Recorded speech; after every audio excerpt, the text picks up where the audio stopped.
Welcome to Save As Ability, a podcast to educate and inform you about disability employment issues. My name is David D'Arcangelo, and I'm your disability policy expert. Picture walking into your neighborhood restaurant and there's a nice black lab lying quietly under the table, and you can't help but notice it because you like dogs, but the dog isn't a pet. The dog is medical equipment on four legs. We're going to talk about that today on Save As Ability. I'm going to talk about service animals. It's David D'Arcangelo. Great to have you back here. If you could please help us continue to grow our channel. Like, subscribe, share, comment. It really does help keep great content flowing for you. So, yeah, in that case, the dog isn't a pet. She's medical equipment on four legs. And the ADA, or the Americans with Disabilities Act, has parameters in it. And today we're going to talk about some of the myths, misunderstandings, and unfortunately, we'll even talk about some of the discrimination that has occurred with service animals. So today we're going to talk about that. So let's start at the beginning. What exactly is a service animal? All right. Well, the legal definition under the ADA, the Americans with Disabilities Act, is that a service animal is a dog, or in certain rare instances, a miniature horse, that is individually trained to do work or perform tasks for a person with a disability, okay? So think of it as an extension of the person with the disability, just like a cane or, a power chair or something else, okay? The animal must be task-oriented, all right? We're going to make a distinction between service animals and emotional support animals or comfort animals, okay? So it's got to be task-oriented, not comfort-oriented, and we'll talk about that more further. So some examples are guiding a blind handler across a street, or detecting a drop of blood in glucose to prevent a seizure, or interpreting a PTSD flashback, or, all these things are covered tasks for a service animal, okay? And I don't want to say simply, but by simply providing emotional support, that doesn't constitute a service animal, okay? That's an emotional support animal. And again, we'll talk about that further, because there may be rights there in housing and other places where an emotional support animal can be appropriate and is recognized, all right? Because there is a dividing line between service animals and emotional support animals. Right now, we're focused on service animals, all right? Let's bust a couple of myths, all right? Myth number one that I think I hear most is that these service animals need like identification, like a special vest or papers or some registration or something. No ID or paperwork is required. The ADA is very clear on this and says it prevents businesses from demanding certification, registration, or fancy harnesses or things like that identify them. Don't need to provide that, okay? So myth one busted. So I would beware of any online registries, or there's these things on some sites where they'll sell you a certificate or a vest. Those really hold no value, zero weight. I wouldn't put your money there. Myth two is that a staff can ask for medical proof. Like you're out at a restaurant and the maitre d' comes up and says, "Oh, I need proof that this is a service animal." No.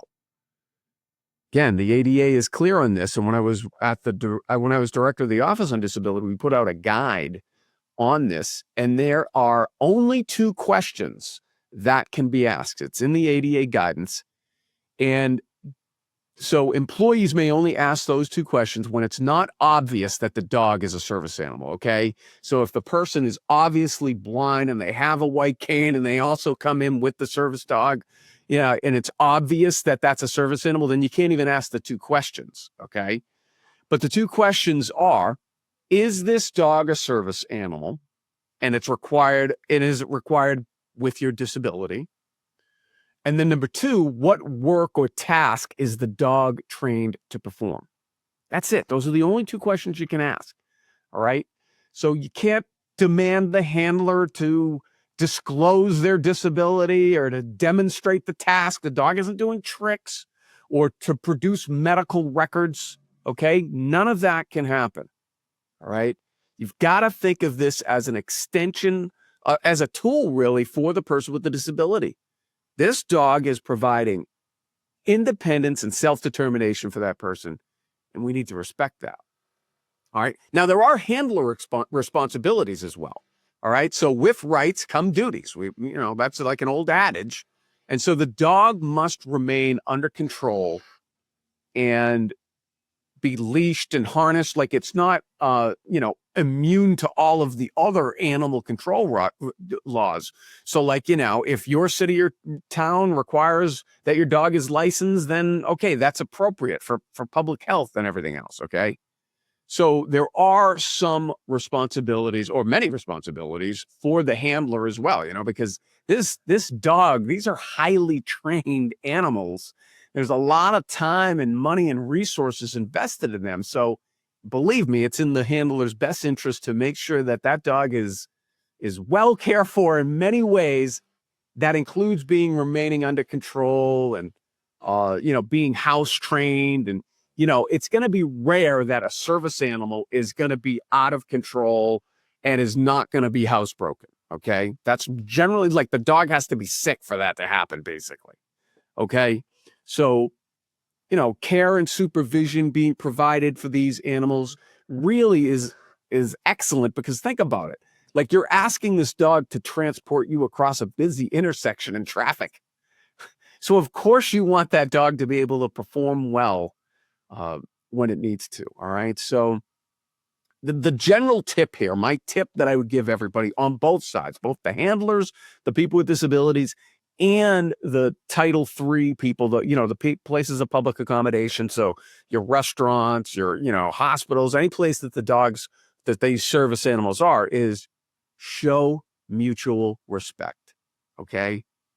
Access paired with accountability is what we're looking for here. Okay. Understanding that there's responsibilities on both sides.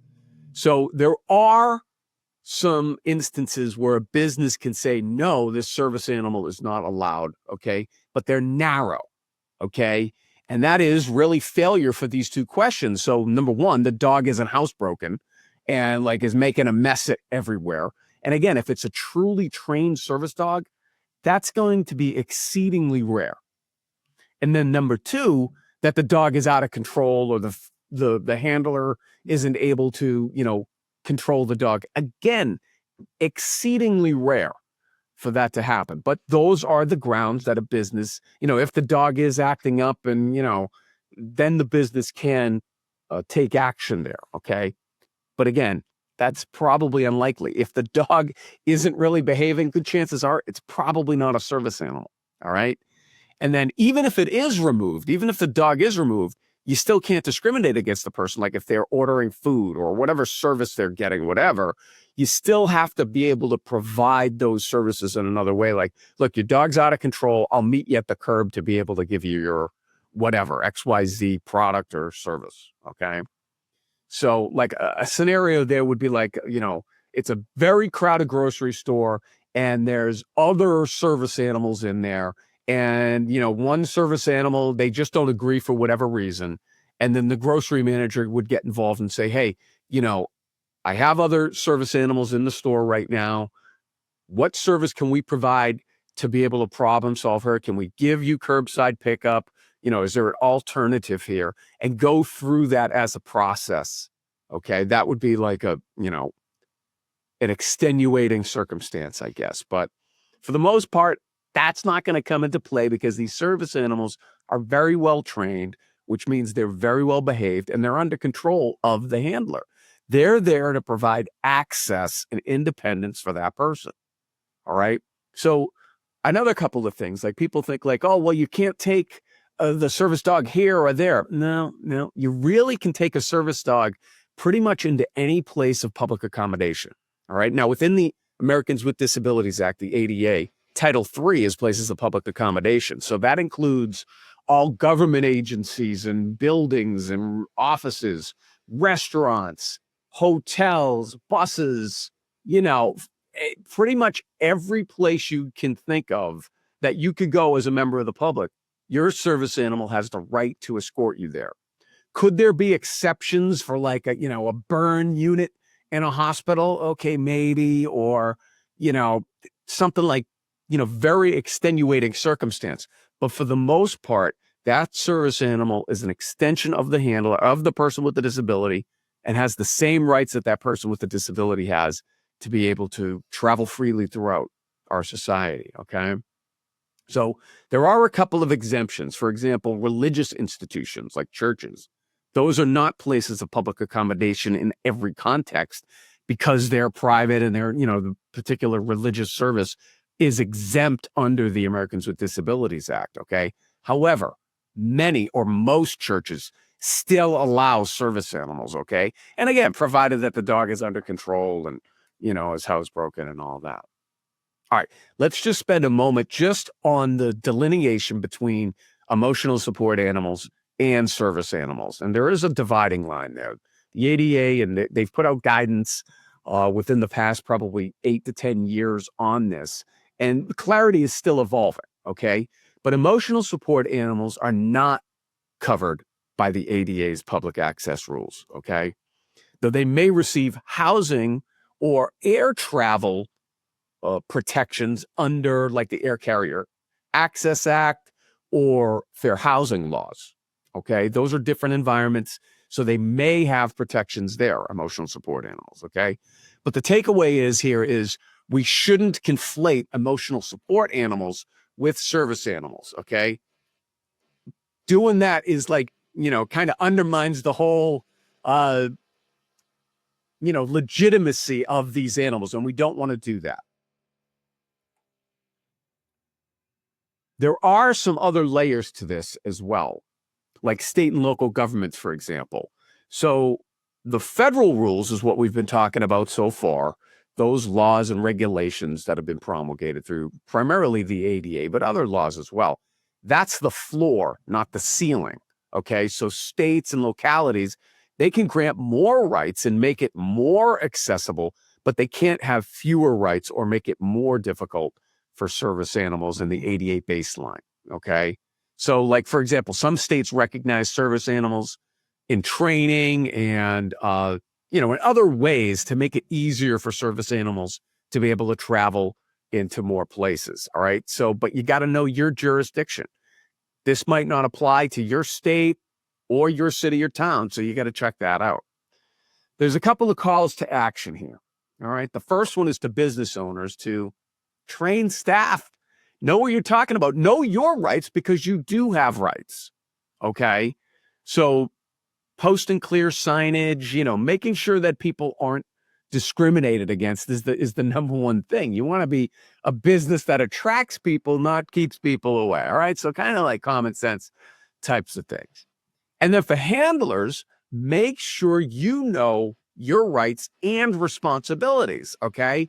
So that means you've got to maintain impeccable control over your animal and, because your conduct shapes perception. And there's been very few instances over the years that we've come across where it's actually like the handler or the dog. It usually is on the other side, like people not understanding.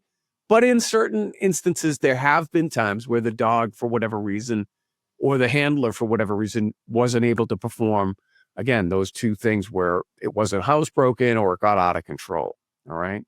So, we want to make sure people are traveling independently. People with disabilities, service animals are a vital element of their independence. This is all about access to opportunities, independence, and self-determination. I hope you got something out of this episode. Let us know in the comments if you want to hear more or if we can provide value for you. It's David Darkangelo, another episode of Save Visibility. I hope you have a great day. For more information about disability employment issues, please visit our website, disabilityemploymentsolutions.com. The Save As Ability podcast is available on Apple Podcasts, Spotify, our YouTube channel at Disability Policy Expert, or wherever you stream your podcasts. Subscribe, stream, rate, and review our shows. Your ratings and reviews help our show reach new audiences. Produced by Pod Pro Entertainment. Save As Ability lives within a network of podcasts located at podproentertainment.com. Hashtag the new radio. Again, my name is David Darkangelo, and I'm your disability policy expert. Until next time, thank you. I hope you have a great day.